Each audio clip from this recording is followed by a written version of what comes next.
on one side you talked about how the farmers, YSRCP had gone to meet with the farmers at Amravati and that they were named as rowdy sheeters. But Andhra Pradesh Chief Minister Chandrababu Naidu has said that you were the ones who had not supported for Amravati and you wanted Mavigan to be as the capital. Do you still stand by what he say? Because he's saying YSRCP leaders are rowdy sheeters and a tail can never be straightened. That's the comment he's made.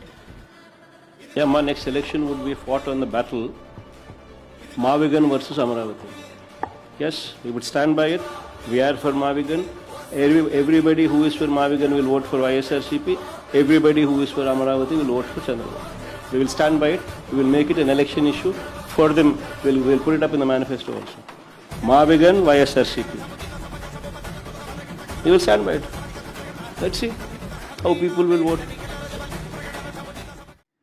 ఏ పంటకు కూడా గిట్టుబాటు ధర లేదు. గిట్టుబాటు ధర లేక రైతులు గగ్గోలు పెడతా ఉన్నారు. రాష్ట్రంలో ఏ జిల్లా తీసుకున్నా రైతుల సమస్యలే కనిపిస్తాయి. రైతులు రోడ్లపైనే కనిపిస్తా ఉన్నారు. ట్రాక్టర్ల మీద చంద్రబాబు నాయుడు గారు గవర్నమెంట్ మీద ప్రొటెస్ట్ చేస్తూనే కనిపిస్తా ఉన్నారు. అయినా ఇవేమి చంద్రబాబు నాయుడు గారికి పట్టవు. 3 బడ్జెట్లు పెట్టినా కూడా ధరల స్థిరీకరణ నిధికి అరకొర నిధులే. అదే మా హయాంలో ప్రతి ఏటా 3,000 కోట్ల రూపాయలతో ధరల స్థిరీకరణ నిధి పెట్టి ఏకంగా ఆర్బీకేలలో పోస్టర్లు పెట్టేవాళ్ళం. ఇది ఈ పంటకు ఇది గిట్టుబాటు ధర అని. ఆర్బీకేలో పోస్టర్లు కనిపించేటివి. ఏ పంటకు గిట్టుబాటు ధర రాని పరిస్థితి ఉన్నా కూడా ఆ ఆర్బీకే పరిధిలోనే సీఎం యాప్ అంటే continuous monitoring of agricultural price and procurement activate అయ్యేది. జాయింట్ కలెక్టర్ మార్క్ఫెడ్ జాయింట్ ఎండి జేసీ వెంటనే ఆర్బీకే పరిధిలో ఇంటర్వ్యూన్ అయ్యేవాడు. వెంటనే ఆర్బీకే పరిధిలో కొనుగోలు చేసేవాళ్ళు. మార్కెట్లో కాంపిటీషన్ క్రియేట్ అయ్యేది. రేట్లు పెరిగేటివి. ఏకంగా 7,800 కోట్ల రూపాయలు మా 5 సంవత్సరాలలో మేము మార్కెట్ ఇంటర్వెన్షన్ కింద ధరల స్థిరీకరణ నిధి కింద ఇంటర్వ్యూన్ అయి రైతుల కష్టాలలో తోడుగా ఉండి ప్రతి పంటకు గిట్టుబాటు ధర వచ్చేట్టుగా చేసినాం. ఈ రోజు చంద్రబాబు నాయుడు గారి పుణ్యమాని ఈ ధరల స్థిరీకరణ నిధిని పూర్తిగా భ్రష్టు పట్టించినారు. ఇవాళ పంట దెబ్బతింటే కనీసం ఉచిత పంటల బీమా కూడా లేదు. పంటల బీమా కింద చంద్రబాబు నాయుడు గారు రైతులకు కట్టాల్సింది ఇవ్వాల్సింది 3,500 కోట్ల రూపాయలు ఇవ్వాల ఎగ్గొట్టాడు. ఇన్పుట్ సబ్సిడీ రూపంలో చంద్రబాబు నాయుడు గారు ఏ సీజన్ లో నష్టం జరిగితే ఆ సీజన్ ముగిసేలోగానే వచ్చే ఇన్పుట్ సబ్సిడీ ఈరోజు పూర్తిగా మంగళం పాడేసినాడు.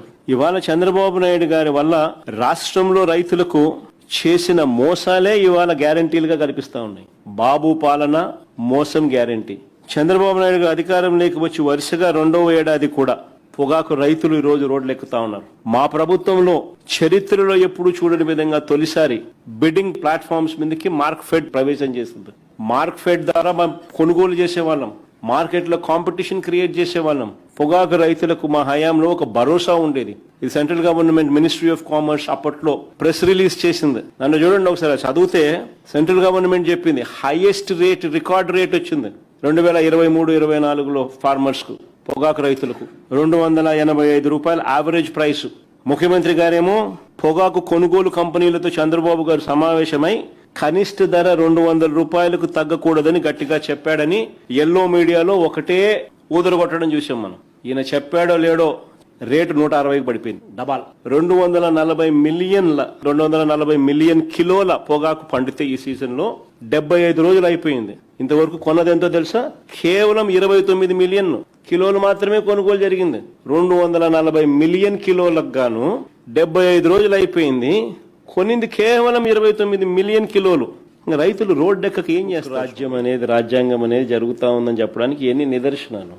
ఈయన ఇక్కడ చేయడమే కాకుండా ఈయన ఇన్ఫ్లుయెన్స్ ఎక్కడెక్కడైతే ఈయన ప్రాపకం ఎక్కడెక్కడికైతే పెంచగలుగుతాడో అక్కడికక్కడ పెంచి వాళ్ళతో కూడా చేయిస్తా ఉన్నాడు. అన్ఫార్చునేట్ గా అది ఫ్లైట్ ఆఫ్. అందుకనే చెప్పినా కదా హే రామ్ సేవ ఆంధ్ర అని. రాష్ట్రంలో పరిస్థితి ఏమిటి అని అంటే రూల్ ఆఫ్ లా పక్కకెళ్ళిపోయి రూల్ ఆఫ్ ఫియర్ ఈ రోజు రాష్ట్రంలో రాజ్యం ఏలుతా ఉంది. ఈ రోజు రాష్ట్ర ప్రజల పరిస్థితి ఏమిటి అని అంటే పోలీస్ స్టేషన్లకు పోవాలంటే భయపడే పరిస్థితిలోకి ఈ రోజు రాష్ట్ర ప్రజలు వచ్చిన పరిస్థితులు ఈ రోజు రాష్ట్రంలో కనిపిస్తా ఉన్నాయి. ఈ మాదిరిగా పరిస్థితి తయారు కావడానికి కారణం ఏమిటి అని అంటే చంద్రబాబు గారు తాను చేస్తా ఉన్న దోపిడీని, అవినీతిని, దుర్మార్గపు పరిపాలనను సూపర్ 6లు, సూపర్ 7ల ద్వారా మోసం చేసిన తాను ఎన్నికలప్పుడు ఇచ్చిన బాండ్లు వీటికి సంబంధించి ఎవరైనా కూడా చంద్రబాబు నాయుడు గారిని ప్రశ్నిస్తే ఆ ప్రశ్నించే కార్యక్రమంలో ఏ గొంతు వినపడినా కూడా ఆ గొంతును నొక్కే కార్యక్రమం.